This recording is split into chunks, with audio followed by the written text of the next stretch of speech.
দুই বোনকে আমরা একসাথে পেয়ে গেছি, কি বলবে? আমার বলার আগে দিদি আগে বলুক।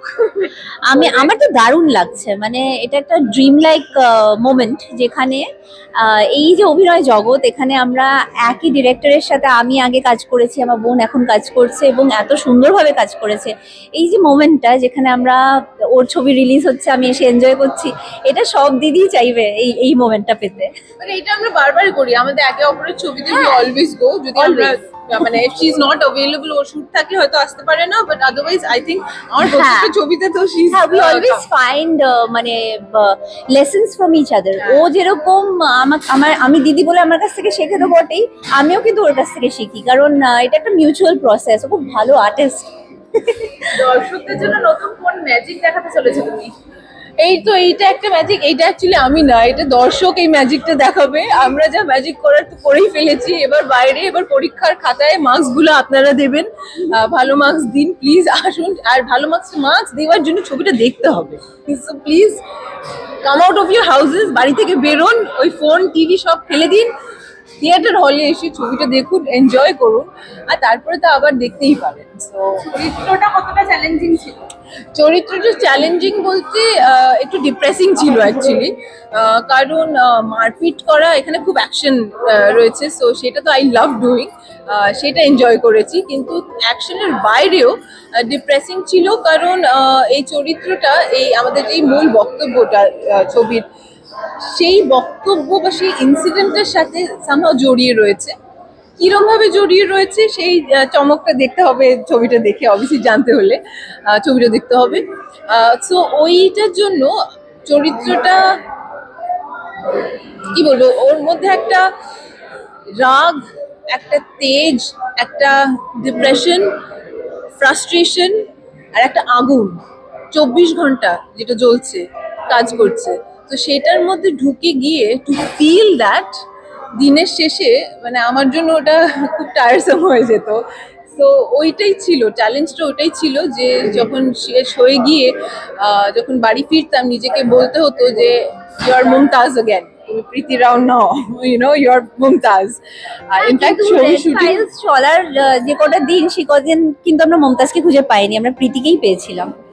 ইনফ্যাক্ট এত ঢুকে গেছিল আমাদের, তো এখানে স্টান্টের সময় পা মুচকে মানে খুব জোর ভেঙে যায়নি পাটা আমার, এরকম ফুলে ঠিক একটা পিলারের মতো হয়ে গেছে, সেই নিয়েই লেংচে লেংচে শর্ট দিয়ে যাচ্ছি। প্রডিউসার নীলেশ জি এসে আমাকে বলছে, মুমতাজ আজ প্যাক আপ কর দিজিয়ে, আজ ছোড় দিজিয়ে। না, করবো। ইনফ্যাক্ট একটা শর্ট রয়েছে যেখানে আমরা মানে আমার চরিত্র Preeti Rao with her team, they are walking, খুব মানে দম নিয়ে একটা মোমেন্টে ঢুকছে। So the walk has to be very smart and ওইটা হাঁটছি কিন্তু হাঁটতে পারছি না, ল্যাংচাচ্ছি। সো নেইচিং হাউ টু লুক স্মার্ট, সেটা শিখতে যদি চান আপনারা, তাহলে ডেফিনেটলি আসবেন ছবিটা দেখতে। বাট হ্যাঁ, এরকম চুপচাপ কয়েকটা ইনসিডেন্টস ছিল। Being very modest. আসলে আমার মনে হয় যে মমতাজকে আমি অলওয়েজ চাইতাম ইন্সপেক্টরের রোলে আরো বেশি বেশি দেখতে, রিয়েলি সুটস। আজকে আমি খুব মানে অ্যাংশিয়াস ফিল করছি এখন, কারণ ছবিটা শুরু হতে চলেছে, আমারও হার্টবিট বাড়ছে, আমি শিওর ওরও বাড়ছে। আমার আর হার্টবিট বেড়ে লাভ নেই এখন, জাস্ট স্ট্রেট লাইন। আমার দর্শকের রিয়াকশনে আবার হার্টিং বাড়বে, শুরু হবে। সামনেই নববর্ষ, তোমার তো আজকে একটা সিনেমা রিলিজ হলো, মৌবনীদেরও সামনে একটা সিনেমা আসতে চলেছে। আর দুটোর মধ্যে আরো একটি মানে খুব ভালো খবর হচ্ছে, তোমাদের বাবা বঙ্গপুরুষ সম্মানে সম্মানিত হয়েছে। তো দুজনে কতটা এক্সাইটেড বাবাকে নিয়ে? এক্সাইটমেন্ট তো পুরস্কারের জন্য এক্সাইটমেন্ট হয় না, মানুষটাই এমন যে সারাক্ষণ সবাইকে এক্সাইটেড করে রাখে। মোর দেন এই যে যত এক্সাইটমেন্ট বিল্ড আপ হয় না, সেটা আমাদের জন্য আরো চাপটা বেড়ে যায়, প্রেশারটা বেড়ে যায়। আমার যেটা মনে হয়, চুজ টু ফিল। সো একদমই তাই। আমার যেটা মনে হয় যে পিসি সরকার জুনিয়র বলতে আমরা যে মানুষটাকে চিনি, হ্যাঁ উনি হয়তো আমাদের বাবা ডেফিনেটলি, কিন্তু উনি ম্যাজিকের দিক থেকে সকলের বাবা। তাই জন্য এই পুরস্কারটা সববার। দুজনের মধ্যে ম্যাজিকটা পছন্দ করে বেশি। এইটা দিস ইজ সামথিং লাইক জিজ্ঞেস করা যে দুজনের মধ্যে নিঃশ্বাস নিতে পছন্দ করে কে। একদম একদম একদম ম্যাজিক আমাদের প্রত্যেকটা ব্লাড সেল, প্রত্যেকটা শরীরের মানে সেলের মধ্যে রয়েছে, ওইটার বাইরে আমরা ভাবতেই পারি আমরা না। just বাঁচতেই পারবো না, ম্যাজিক ছাড়া আমরা কিচ্ছু নই। রাদার আমার বড়দিকে এটা যদি জিজ্ঞেস করেন তাহলে ওকে তো ভ্যানিশ করে দেবে আপনাদের।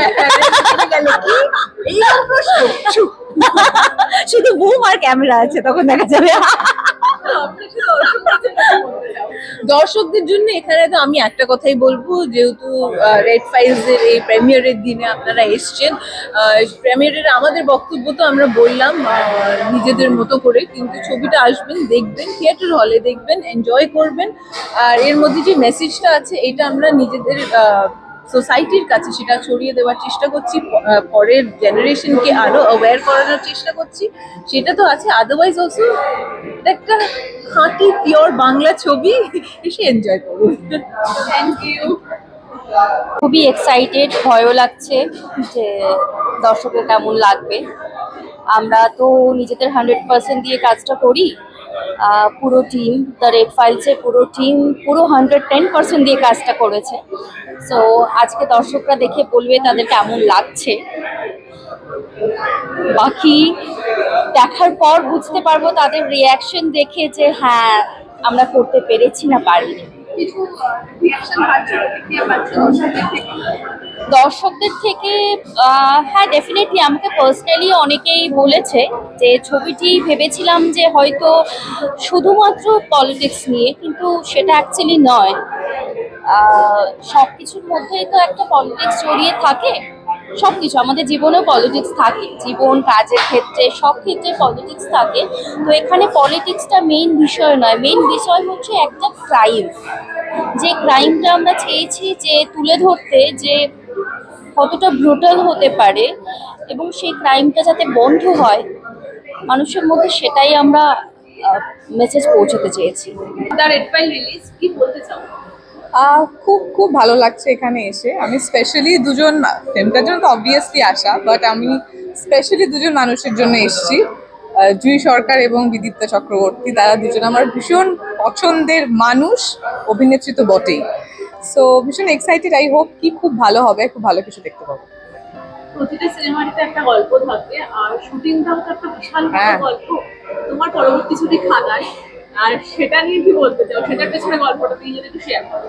গল্পটা দেখতে হলে সিনেমা হলে আসতে হবে, গল্পটা নিয়ে কিছু বলা যাবে না। তবে এতটুকু বলতে পারি যে এই গল্পটার মধ্যে অনেক কিছু আছে, অনেক অ্যাকশন, রোম্যান্স, ট্র্যাজেডি সবটা মিলিয়ে একটা গল্প তৈরি হচ্ছে। আই হোপ কি যারা দর্শকেরা সিনেমা হলে আসবেন তারা হতাশ হবেন না।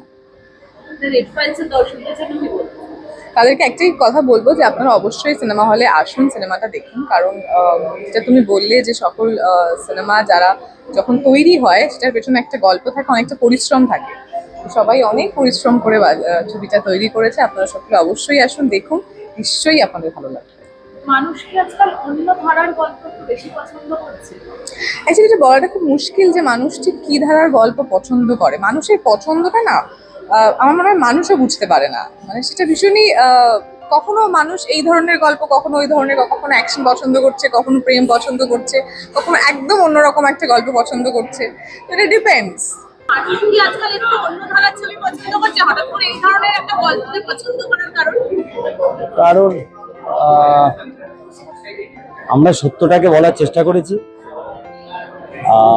সত্য নিয়ে ছবি করার চেষ্টা করেছি। এটাই কারণ যে মানুষের তো টেস্ট বোর্ডে, কিন্তু এটা পুরো ফুলি কমার্শিয়াল ছবি, কমার্শিয়াল ভাবে দেখানো, এবং আমরা তার মধ্যে সত্যটাকে তুলে ধরার চেষ্টা করেছি।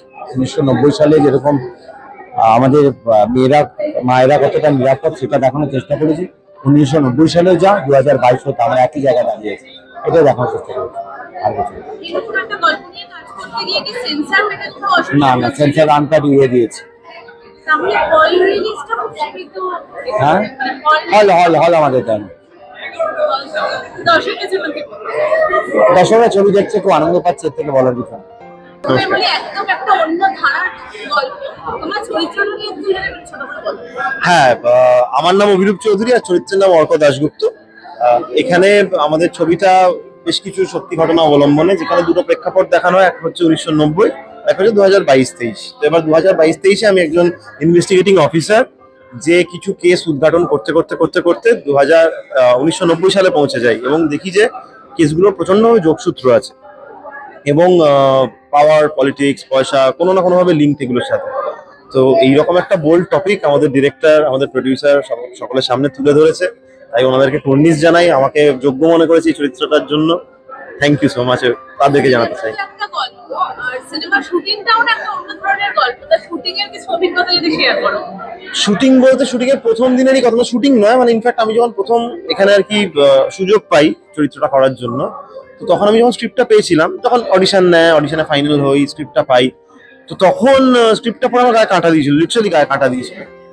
পরে যখন জানতে পারলাম যে এটা একটা সত্যি ঘটনা অবলম্বনের স্টোরি, যেখানে দুটো সময় টাইম ফ্রেমকে পুরো দেখানো হবে, 1990, 2022-23, তো তখন দায়বদ্ধতাটা আরো বেড়ে গেছিল যে না, আমি যেটা পেয়েছি আমাকে একদম ঠিকভাবে করে ব্যাপারটাকে। দর্শকদের জন্য কি বলতে চাও? দর্শকদের এটাই বলবো যে আমরা যারা নতুন নতুন কাজ করছি, একটু আপনারা হলে এসে সিনেমাটাকে দেখুন, দেখলে বুঝতে পারবেন ভালো না খারাপ, তারপর আপনাদের ফিডব্যাক দিন। আমার ছবিটা করে সত্যি বলছি একটা অন্যরকমের অভিজ্ঞতা হয়েছে এবং আমার দৃঢ় বিশ্বাস যে প্রত্যেকটা মানুষের জীবনে একটা দাগ কাটবে ছবিটা। আপনারা এসে দেখুন, দেখে যদি মনে হয় যে দাগ কাটছে সেটাও জানান, না হলেও জানান যে কোথায় আমরা ভুল করেছি। কন্টেন্ট যেটা সেটা খুব ইন্টারেস্টিং, নো ডাউট, খুব প্রয়োজনীয় কন্টেন্ট বলে আমার মনে হয়েছে। ছবিটা দেখার পর বলতে পারবো কেমন লেগেছে, তবে নতুন কাজ, নতুন মানুষদের কাজ সব সময় খুব খুব খুব মানে আমাকে খুব এনরিচ করে। খুবই এক্সাইটেড ছিলাম, ফার্স্ট টাইম আমি নিজেকে ইন্ট্রোডিউস করছি ক্যামেরার সামনে এরকম ভাবে, তো প্রচন্ড এক্সাইটেড ছিলাম। আর আজকে তো আরো এক্সাইটেড, নিজেকে প্রথমবার এত বিগ স্ক্রিনে দেখবো। ভালো সারাই পাবো, কারণ কি কালকে রিলিজ হয়ে গেছে অলরেডি আমাদের ফিল্মটা, আর ভালো রেসপন্স পাচ্ছি অলরেডি। ছবিতে আলাদা কি ইউএসপি রয়েছে বলে মনে হয় যার জন্য দর্শকেরা দেখবে? ফার্স্টলি তো এটা একটা ক্রাইম বেস মুভি, নর্মাল যে কোনো ডেইলি ডে টু ডে বেসিসে একটা মুভি হচ্ছে না।